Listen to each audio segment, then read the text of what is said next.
How can a teacher help? Hi, it's Barbara from Focus First, and this is the series of educational videos. If you have any questions, please join that closed Focus First closed group so that I can answer those questions. And some of them come from parents regarding teachers, and some come from teachers, how can I help? So I'm trying to answer this from two sides.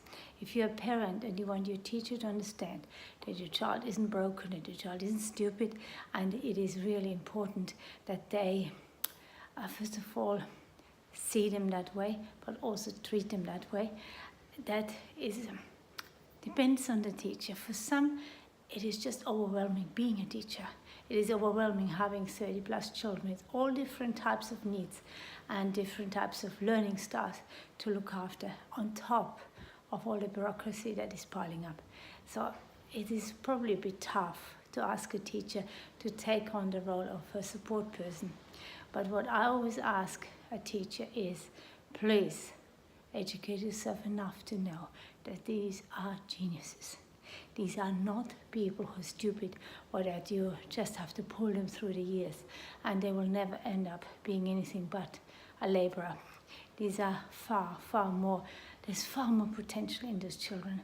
And of course a teacher has a huge impact on how they see them, how they treat them, and how they help them to understand.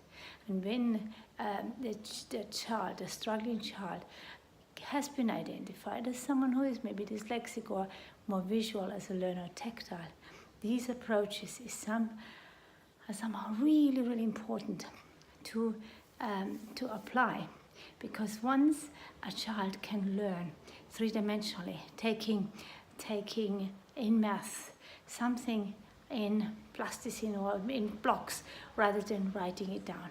When you see in English that they are visual, there's a huge difference how you can treat them and how you can understand them. So an understanding is fundamental. And once that understanding is there, little changes can make a big difference to build up the confidence, to actually see what they're really good at and make a big deal out of that.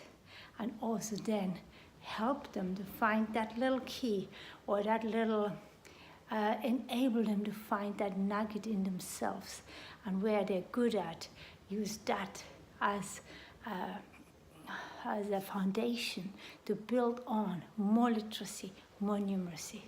And I know it is a huge ask because, of course, there are so many children with different needs, and you have hyperactive and dyslexic and dyspraxic children, you have hypoactive children, you have children who are super intelligent. It is a huge tribe, and I think it's a huge task. I don't envy.